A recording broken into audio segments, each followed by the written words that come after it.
الحمد لله رب العالمين، والصلاة والسلام على سيدنا وحبيبنا محمد وعلى آله وأصحابه أجمعين. ئیمانداران و خواناسانی زۆر بەڕێز، هەموو مرۆڤێک لە ژیانیدا بە دڵنیاییەوە ڕۆژێک ڕۆژگارێک تووشی شکست دەبێت بەهۆی نەخۆشی. ئای نەخۆشی چۆن ئینسان شکست پێدێنێ؟ بەهۆی مردنی ئازیزێکەوە. چێ هەیە ئازیزێک خۆشەویستێکی لە ژیانە لە دەست نەدابێ و نەمرد بێ؟ بەهۆی زەرەرێکی مادیەوە، دوای ساڵانێک کاسبی، کۆکردنەوەی پارەیەکی حەڵاڵ و جوان، بە تاقیکردنەوەی پەروەردگاری ئینسان تووشی زەرەرێکی مادی دەبێ و ماڵەکەی لە دەست دەدا. آخر بەڕاستی دەوڵەمەندیە کە لە دوایدا ئینسان فەقیر دەبێ زۆر بە ئازارترە و بە شکسترە لە کەسێک کە هەر لە سەرەتاوە فەقیر بووە. دەرنەچوون لە خوێندن بەڵای هەرە گەورە و شکستی هەرە گەورە لە ژیانی ئینساندا بۆ ژن و بۆ پیاو جیابوونەوە لە هاوسەر، هەژاریەکی تاقەت پڕووکێن کە ئەوەندە هەژاربی تەنانەت خۆتت لەبیر بەرێتەوە. قەرزاری، خوا پەنامامدا لە قەرزاری. ئینسان کاتێک کە لە ماڵیش دەچێتە دەرەوە بۆ ئینسانی بەڕێزی وەکو جەنابتان ئێوەی بیسەران و بینەران، واللهی عرق دەکاتەوە کاتێک کە چاوی بە خاوەن قەرزەکە دەکەوێ و نیەتی بیداتەوە. جیران و چوونە سجن، خوا پەناماندا کە ئینسان تووشی شکست دەبێ لەودی و شیشەکانەوە بەند دەکرێ. جا لە کاتی هەر شکست و دڵبریندار بوونێکدا دوو جۆر کەس لە دەوری خۆت دەبینی. هەر ئەو دوانن، دوو جۆر کەس لە دەوری خۆت دەبینی. یەکەمیان کەسانی دڵسۆز و خەمخۆر، کەسانی دڵسۆز و خەمخۆر کە لەگەڵتن بە دوعای بەکوڵ. بەخوا ئینسان بەو دوعایانەی کە ئەو خۆشەویست و دۆست و کەس و خزمە بۆت دەکا، چونکە هەر لە تۆنی دەنگی و لە ڕوخسار و لە چاویا دیارە چەند دوعاکەی بەکوڵە، هەر بەدەم نییە بەدڵە. ئەو دوعا بەکوڵانە سەبووری بە دڵت دادێنێ، زۆر لە ناخەوە دوعای خێرت بۆ دەکا. لەگەڵ تایە بە سەردان و دڵدانەوە لەو کاتی شکست و لێ قەوماویەدا چەند خۆشە کەسێک دێ بۆلات و لەگەڵ تا دادەنیشێ، دڵت دەداتەوە، سەردانت دەکا، قسەی خۆشت بۆ دەکا.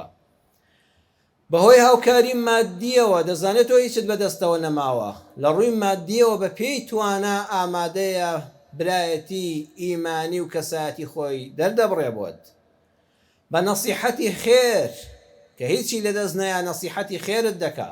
چونکە تۆ لە کاتی شکست و دڵبریندار بووندا لەوە چێ ڕێگەی خراپ بگریە بەر سەرت لێ تێک بچێ، ئەم دڵسۆزە لەگەڵ تایە پشتت بەر نادا بە نەسیحەتی خێر، ئامۆژگاریت دەکا، ئەڵێ وریابە، ڕوو لە خوابە، ڕێگەی هەڵە نەگرتی نەگریە بەر. بە هیممەت بەرزکردنەوە لەبەرەوەی ئینسان لە کاتی شکستدا دادەڕوخێ. ئینسانی وا هەیە بە وشە جوانەکانی، بە دوعا بە خێرەکانی هیممەتت بەرز دەکاتەوە، ئەڵێ نەکەی، نەڕوخێی. دوای هەموو شکستێک هەستانەوە هەیە، دوای هەموو لێژایی یەک بەرەو سەرکەوتن جارێشکە بەرەو لووتکە دەڕۆیتەوە. ئەو هیممەت بەرزکردنەوەی وا لێ دەکا ئینسان لە ماوەی سەعاتێکە، لە کاتێکە خەریکە لە ژیان بێزار دەبێت، تەواو هیممەتی بەرز دەبێتەوە، دەست دەکاتەوە بەکارکردن بە پرۆژەکانی جارانی.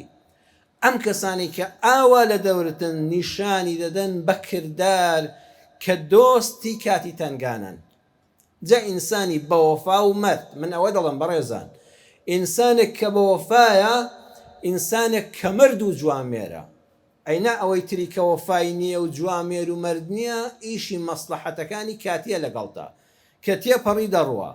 ئینسانی بەوەفا و مرد هەرگیز بیری ناچێتەوە، هەرگیز بیری ناچێتەوە کە ڕۆژێ تۆ لە کاتی تەنگانەدا لەگەڵیا بووی و بەردەوام لە خەیاڵی ئەوەدایە ڕۆژێک ئەم چاکانت بداتەوە، ڕۆژێ ئەویش بەدەم تۆوە بێ.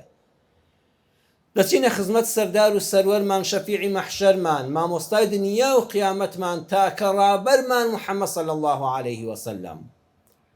لە ژیانیدا نەهامەتی و ساتی دژواری زۆری توش بوو، وەکو دژمنی زۆر بوو، دۆست و پاڵپشتی چاکیشی هەبوو. هەرگیز پێغەمبەری خوا صلی الله عليه وسلم ئەو کەسە دڵسۆز و باشانەی لە یاد نەدەکرد. بۆ نمونە لە کاتی ڕزگارکردنی شاری مەککەی مبارەک و پیرۆزدا پێغەمبەری خوا صلی الله عليه وسلم بە سەدان کەس سەرایان گرتبوو قسەی لەگەڵا بکەن و بێنە خزمەتی. هەبوو زۆری خراپە بەرامبەر بە پێغەمبەری خوا و سەحابە و مسلمانان کردبوو. بۆیە دەهات دەیگوت ئەی پێغەمبەری خوا تخوا لێم خۆش بە. هیوا هەبوو دەهات داوای پەناهەندەیی دەکرد دەیگوت تخوا پەنام بدە. هیوا هەبوو پرسیاری هەبوو. پێغەمبەری خوا صلی الله عليه وسلم لەناو ئەو ئاپۆرە جەماوەریەدا ئافرەتێکی بە ساڵاچووی گۆچان گۆپاڵ بەدەست دێت و سڵاوی لێ دەکا. پێغەمبەری خوا صلی الله عليه وسلم دەفەرمێ ڕێگەی ئەو دایە بکەن. بە خێراتنێکی گەرمی دەکا و لەگەڵ یادا دەنیشێ و تەنها ڕووی لەوە کاتێکی زۆری پێدەبەخشێ. لەو کاتەدا وەڵامی کەسی تر ناداتەوە. خاتو عایشەی خێزانی پێغەمبەری خوا صلی الله عليه وسلم دوای ڕۆیشتنی ئافرەتەکە بە قەدر و حرمەت و بەڕێزەوە کە بەڕێ دەکرێت لەلایەن پێغەمبەری خوا صلی الله عليه وسلم لێی دەپرسێ من هذه یا رسول الله. ئەی پێغەمبەری خوا صلی الله عليه وسلم ئەوە چێ بوو ئەو ئافرەتە؟ فەرمووی إنها صاحبة خديجة كانت تأتينا أيام خديجة. ئەوە هاوڕێ دڵسۆزەکەی خاتو خەدیجەی هاوسەرم بوو. بەڕێزان خەدیجە لەو کاتەیە نزیکی 10 ساڵە وەفاتی کردووە، 10 ساڵە مردووە. پێغەمبەر صلی الله عليه وسلم بەبینینی ئەو ئافرەتە بە ساڵات چۆ زۆر دڵی کرایەوە و ڕێزی زۆر تایبەتی لێگرت و کاتی زۆری پێبەخشی. فەرمووی ئەوە هاوڕێکەی خەدیجە بوو. ئەوە لە کاتێکا کە خەدیجەی هاوسەرم لە ژیاندا بوو بەردەوام سەردانی دەکردین. خاتو عایشە فەرمووی باسی چیتان دەکرد؟ فەرمووی كنا نتذكر الأيام الخوالي. ئێمە باسی ئەو ڕۆژانەمان دەکرد کە ڕۆژە جوانەکان بوون. ئای عایشە چ ڕۆژانێکی جوان و شیرین بوین و هەرگیز لە یادم ناچن. لەگەڵ خاتو خەدیجەی هاوسەرمدا لەگەڵ ئەم ئافرەتە بەڕێزەدا کە دۆستی بوو بەردەوام سەردانی ماڵی دەکردین و قسەی خۆشمان بەیەکەوە دەکرد. فغارت عایشە. ئافرەت غیرەی زۆر دەجوڵێ. بەتایبەت کاتێک کە هاوسەرەکەی باسی ئافرەتێک بکە ئافرەتەکە تەنانەت ئەگەر مردبێش. خاتو عایشە غیرەی ناو دڵی جوڵا دڵی کوڵا پێی ناخۆش بوو. بۆیە فەرمووی تا کەی یادی ئەم پیرێژنە تەواو نابێ. خەدیجە پیرێژنەیەک بوو مرد تا کەی یادی دەکەی. وقد أبدلك الله من هي خير منها. لە کاتێکە بە دڵنیاییەوە خوا زۆر باشتر لە خەدیجەی پێبەخشیوی مەبەستی خۆی بوو. بەڕێزان دیقەت بدەن بەداخەوە لە کتێبەکانی ژیاننامە و سیرەی پێغەمبەر صلی الله عليه وسلم بەس ئەم دێڕەوە خۆی دەکرێ بە کوردی. خوا لەو باشتری پێداوی. جاریوار ڕەخ نەدەگیرێ لە خاتو عایشە. نەخێر قسەکەی عایشە زۆر ڕاستە. خوای گەورە باشتری پێداوە لەم ڕوانەوە. خەدیجە پیر بوو. بەتەمەن بوو. خاتو خەدیجە کچێکی تازە پێگەیشتووی گەنجە. بۆ پیاوێک کچێکی گەنج لەکوێ و هاوسەرێک کە بەتەمەن و پیر و بە ساڵاچوو بێ لەکوێ. خوا باشتری پێبەخشی کچێکی گەنج لە شوێنی پیرێژنێکی بەتەمەن کە 15 ساڵ لە پێغەمبەر صلی الله عليه وسلم بەتەمەنتر بووە. خەدیجە بێوەژن بوو بێ هاوژین بوو. دوو جاری تر مێردی کردبوو مێردەکانی مردبوو. بەڵام خاتو عایشە کچ بوو. لە ڕوخساردا خاتو عایشە نمونەی جوانی بوو. زۆر لە ڕوخساری خاتو خەدیجە جوانتر بوو.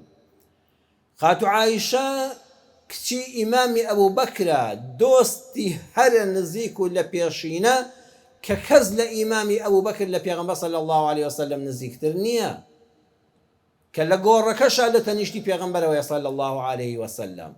کچی ئەو زاتەیە کە ئیمامی ئەبوو بەکری سیدیقە کەواتە لە چوار ڕۆوە خوا باشتر لە خەدیجەی داوە بە پێغەمبەر صلی الله عليه وسلم. بۆیە خاتو عایشەم قسەیەی ڕێک لە ناخی دڵەوە و لە واقعەوە کرد. بەڵام پێغەمبەر صلی الله عليه وسلم فەرمووی نا. فەرمووی نا عایشە وانیە لا قەد وانیە. لا والله ما أبدلني الله من هي خير منها قد خوال لخديجة باشتري بينا بخشيوم بو روني كاتوا روني دكاتوا لبر أمس خالا يكم واستني حين منعني الناس أو كاتي خلق همو درقا كان إخوان لسدا خستم كس هاو كارين دكدم خاتو خديجة هاو سرم همو مالكي خوي بيا بخشيم لو تنقاني يدا كواتل لتنقاني دا پشتی گرتم ما بستا كمان أويا جاری وایە خێزانی خۆت لە تنگانەی قورسا پشتی تۆی پیاوی گرتووە ئامان لە بیری نەکەی لە کاتی دەسەڵات و دەستڕۆیشتووییدا زۆر پیاو هەیە لە کاتی هەژاریدا خێزانەکەی ئەو پەڵی پاڵپشتی بووە ئێستا لە سای ئەم حیزبە گەندەڵانەی حکوومەتی هەرێمەوە چوار پوڵ و پارەی دزی و گەندەڵی بەخۆیەوە دەبینێ یان هەندێک مەلایە و ئاخڕەکەی لەسەر ئەواندا بەسترا و تێری دەکەن یەکسەر ژنی ڕابردووی هەل لەبیر دەچێتەوە خێرا پەلاماری کچێکەکەی تازە دەدا و وەکو ئەوەی ڕابردووی هەر نەبوو بێ نەخێر ئەوە سنەتی پێغەمبەر نیە صلی الله عليه وسلم ئەوە دژایەتی ڕێبازی پێغەمبەرە صلی الله عليه وسلم سەروەرمان فەرمووی واستنی حین منعني الناس والله ئەو کاتێک کە خەڵک هەموو دەرگاکانی خۆی لێدا خستە بووم خەدیجە دەرگای خێری لێکردمەوە خەدیجە هەموو ماڵەکانی خۆی پێشکەش کردم لە تنگانەدا پشت و پەنام بوو دووەمیان ئامەنەت بی حینە کەذەبەنی الناس ئەو کاتەی خەڵک دەیانگوت ڕاز ناکەی تۆ پێغەمبەری خوانی بەبێ هیچ موناقەشەیەک یەکەم کەس بوو ئیمانی پێهێنام و پاڵپشتی کردم کەواتە دۆستی کاتی تنگانەی قورسم بووە فەرمووی سێمیان دایکی منداڵەکانم بوو ئەو بەهۆی ئەو خەدیجەیەوە من بوومە باوکە هەل لەو منداڵم بوو جگە لە ماریە قیبتیش نەبێکەی ئیبراهیمی بوو بەهۆی خەدیجەوە وشەی باوکە بە گوێمدا چوو بەڕێزان دەبێت دایمە لەبیرت بێ کە مناڵەکەت پێت دەڵێ باوکە یەکسەر دایکیت لەبیر بێ بەهۆی دایکەکەوە تۆ بووی بە باوکە وشەی باوکەت بیست باوکەش زۆر گەورەیە ئەگەر ئینسان لی تێبگا فەرمووی بەهۆی ئەم سێ سیفەتەوە کە دۆستی کاتی تنگانم بوو خەدیجە پشتیوانی کاتە سەختەکانی ژیانم بوو هەرگیز نایگۆڕمەوە بە هیچ کەسێک خوا هەرگیز لەو باشتری پێ نەبەخشیوە ئەمە لەگەڵ خێزانی خۆتدا جا ئەوەی لەگەڵ خێزانی خۆیدا وەفادار بێت لە دەرەوەی ماڵیش پشتی پێ بەستە عەزیزەکەم هەر کەسێکتان بینی لە ژن و بە پیاو لەگەڵ ژنی خۆی ژن لەگەڵ پیاوی خۆی بە وەفا نەبوو تکال لێ دەکەم بە دۆستی مەزانە قەت پشتی پێ مەبەستە دڵنیا بە وەفای بەرامبەر بە تۆش نابێت چونکە نزیکترین کەس لە مرۆڤەوە کە لە کاتی تنگانەدا پشت و پەنای بۆ هاوسەرەکەی خۆیەتی ئەوەی بۆ هاوسەری خۆی بە وەفا نەبێ ئەی قوڕ بەسەر ئەو کەسەی وابزانێ لەگەڵ ئەوە وەفادار دەبێ و پشتی پێدەبەسترێ لەگەڵ کافریشا پێغەمبەر صلی الله عليه وسلم ئەو کەسانەی کافر بوون بێبڕوا بوون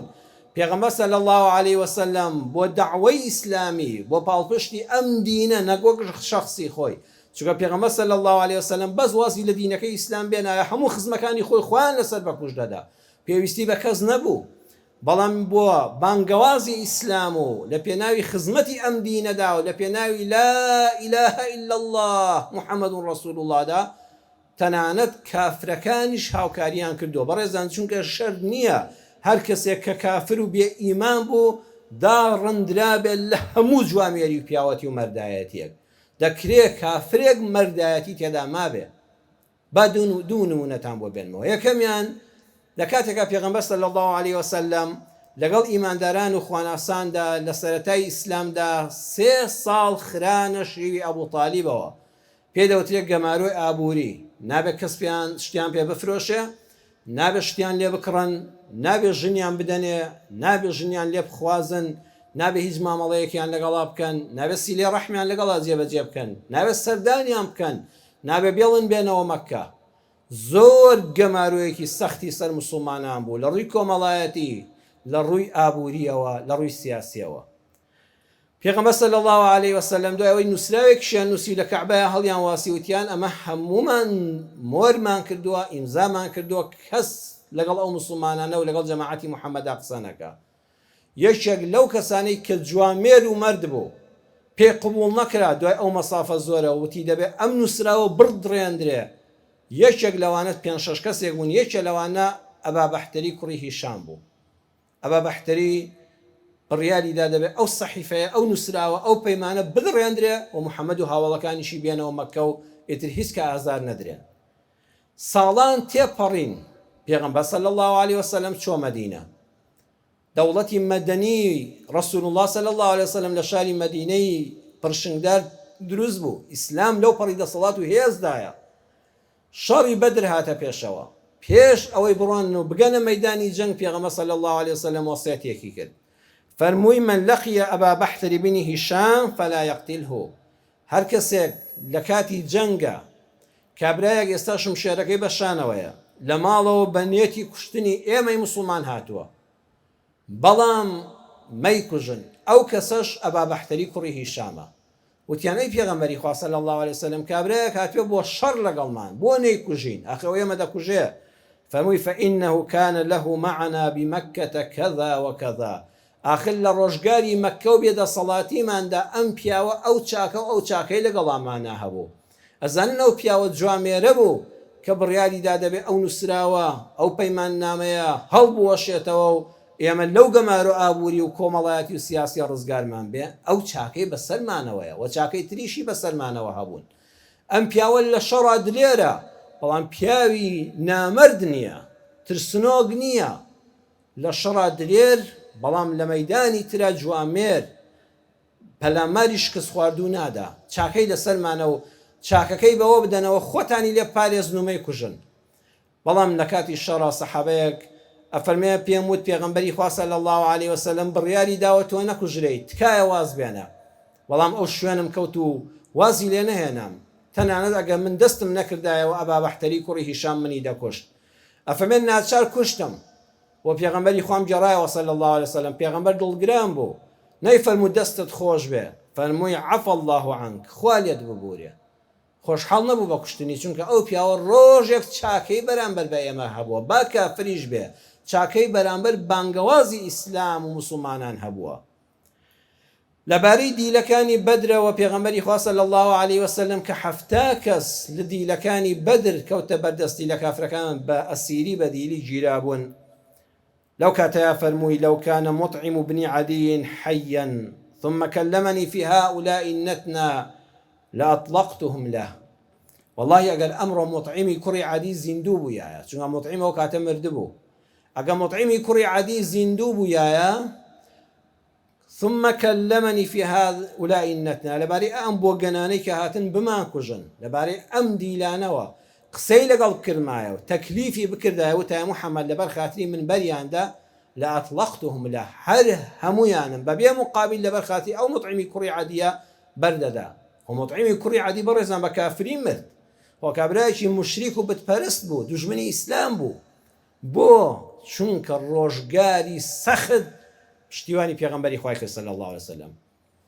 ڕۆژی دڕاندنی سەحیفەکە لەگەڵ ئەبا بەحتەری کوڕی هیشام و چەند کەسێکی تر مطعمیش دەوری مەردانەی هەبوو بڕیاریدا نابێ هیچ کە محەممەد و هاوڵانی ئاوا بەناحەق گەمارۆی کۆمەڵایەتی و سیاسی و ئابووریان بەخرێتە سەر دووەم مووقیفی ئەو بوو پێغەمبەر صلی الله عليه وسلم فەرمووی لە کاتی ئەو پەڕی سەختی ژیانمدا کاتێک کە لە تایف دەریان کردم نەک پشتیوانیان لێ نەکردم ناتەواوەکان و منداڵکارەکانیان خستە شوێنم و تەنەکە لێدان و بەربارانیان کردم زۆر ئازاری دڵ و دەروون و جەستەیاندام پێغەمبەر صلی الله عليه وسلم خوێن بەلاشەی مبارەکی داهاتە خوارەوە چۆنا پێڵاوەکانیەوە لەو کاتەدا فەرمووی کە هاتیشمەوە لە مەککەش قاچاغ بووم لە تایف وەرنەگیرام و پشتیوانیم نەکرا لە مەککەش کافرەکان وتیان نابێ بێیتەوە ئەی خوایە چی بکەم جوابم نار بۆ لای فڵان و فڵان و فڵان کەس پشتیوانی لێ نەکردم و پەنای نەدام زەیدی کوڕی حارثەم نارد بۆ لای ئەم مطعمی کوڕی عەدیە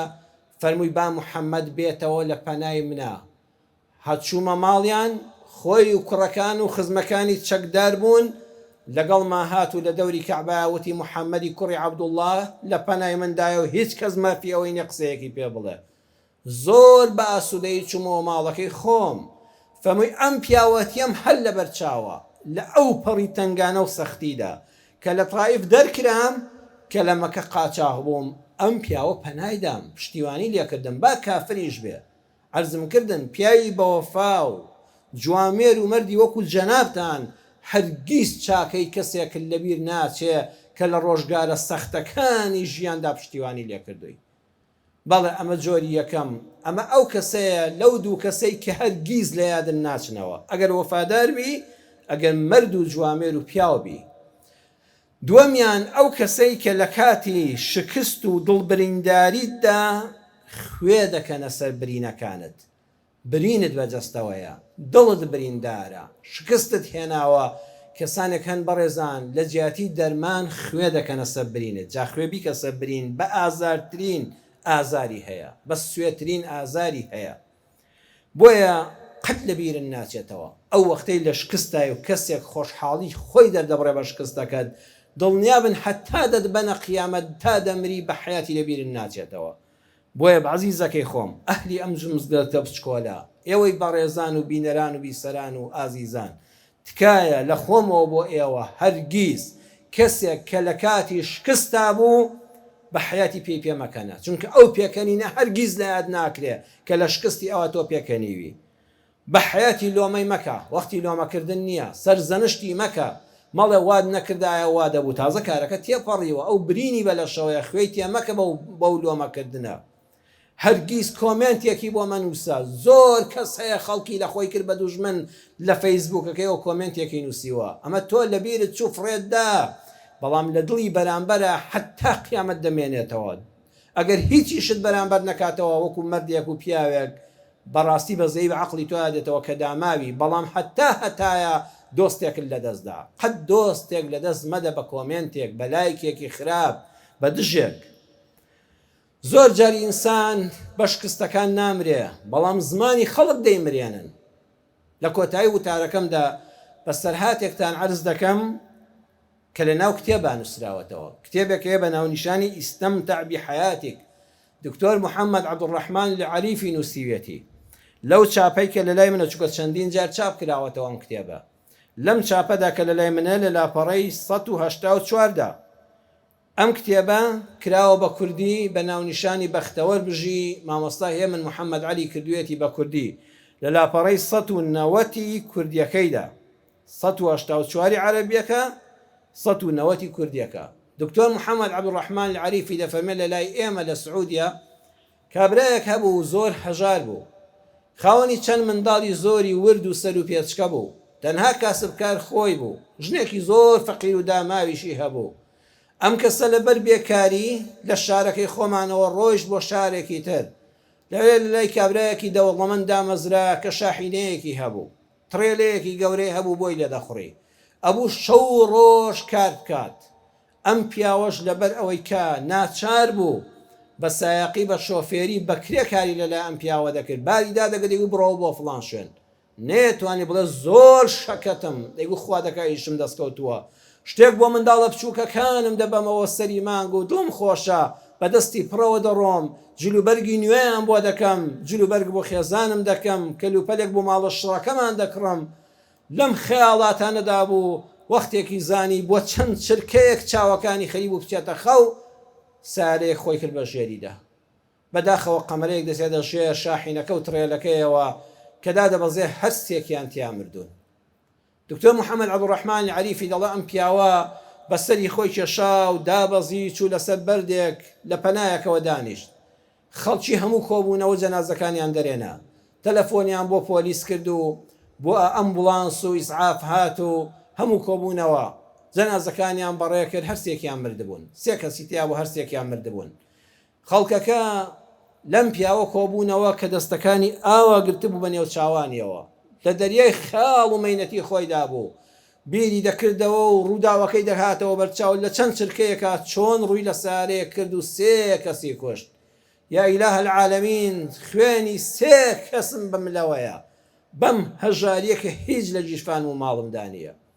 بیری لەوە دەکردەوە پەروەردگارە دەبێت لە سژنە چیم لێبێ و چەند ساڵ لە بەندیخانەیە بم. یا ئیلاهە العالەمین، من لە ناو ماڵ و منداڵەکەمدا بووم، ئەو منداڵە ساوا بێگوناهانە برسی وەکو چۆلەکە دەمیان کردوێتەوە، ئەو ژنە داماوەم کە ناتوانە کاری بازاڕیش جێبەجێ بکە، خوایە لە ناویاندا بووم ئەوە حاڵم بوو، ئێستا لە سژنا بم ئەبێت چیمان لێ بەسەر بێ.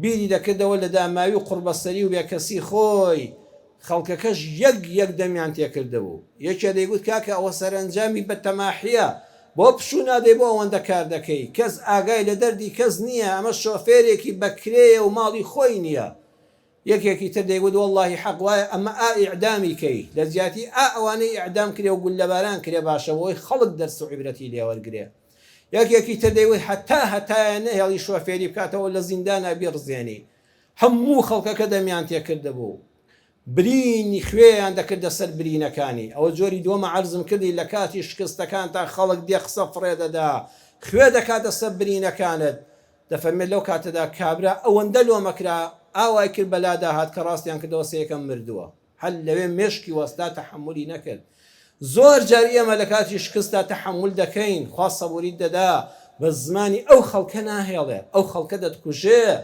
بۆیە بە لە جۆری یەکەم بین لە جۆری یەکەم بە مرد بە جوامێر بە مسلمانی ڕاستەقینە بە لە کاتێکە کەسێک شکست دێنێ بە دەوریەوە بە قەت تۆی لە یاد ناچێ قەت لە یادی ناچی ئەگە دوعایەکی بەدڵ و بەقوڵت بۆ کردبێ تا نەسیحەتێکی خێر و هیممەت بەرزکردنەوە هاوکاری مادی بەڵام ئامان تکاتان لێ دەکەم بەڕێزان تو خوا با لەم زروف و زەمانەدا خۆمان پارێزین لەوەی کە لە جیاتی مەڵهەمی زامەکان بین خوێ بکەینە سەر برین و زامەکان چونکە بەردەوام بەرامبەر ئێمەی لەبەر چاوە ڕۆژگار دێ و دەڕوا دەرگای ڕەحمەت لەو شکست خواردووە دەکرێتەوە بەڵام بەخوا هەرگیز تۆی لەبیر ناچێتەوە هەتا دۆستێکت بە بەلاش لە دەستدا بە پێکەنینێک بە لاقرتەیەک بە کۆمنتێک بە لایکێک بە زەردەخەنەیەکی گاڵتە پێکراو بە لۆمە و سەرزەنشتێکی نابەجێ هەتا دڵی کەسێکت لە دەستدا بە ئاگامان لە خۆمان بێ داواکارم لە خوای پەروەردگار یا ڕەبی خوای پەروەردگار بە ڕەحمەت و میهرەبانی خۆت ڕەحممان پێ بکەی ڕەحمی تۆ لە هەموو شتێک باشترە و تەنها ئەوەمان فیا دەکەوێ یا ڕەبی خوای لە کەسانی خراپمان پارێزی یا ڕەبی خوای لەو کەسانش نەبین کە لە کاتی تەنگانە و شکستی خەڵکە خوێ بکەینە سەر برینەکانی خەڵک ڕەحممان پێ بکەی پەروەردگارە لە کاتی تەنگانە و شکستی کەساندا بە دوعای بەکوڵ بە هاوکاری مادی بە نەسیحەتی خێر بە هیممەت بەرزکردنەوە ببینە دۆستی خەڵک و هەرگیز لە یاد نەکرێن بەکردەوە جوانەکانمان لە هەڵە و کەم و کوڕیەکانمان یا ئیلاه العالمین بە گەورەی خۆت خۆش بە لە خۆمان و لە دایک و باوکمان و خێزان و منداڵمان خۆش بە جێگەی هەموو لایەکمان بەهەشت بێ یا ڕەبی خوای شیفای نەخۆشەکانیشمان بدەیت یا ڕەبی خوای یا شافی یا ئەڵڵا شیفای هەموو نەخۆشەکانمان بدەیت هەموو دڵ بە خەمەکانمان دڵخۆشکەی هەموو گرفتارەکانمان لە خەم و مەلاق ڕزگارکەی ڕەحم بە حاڵی هەموو لایەکمان بکەی آمین آمین والحمد لله رب العالمين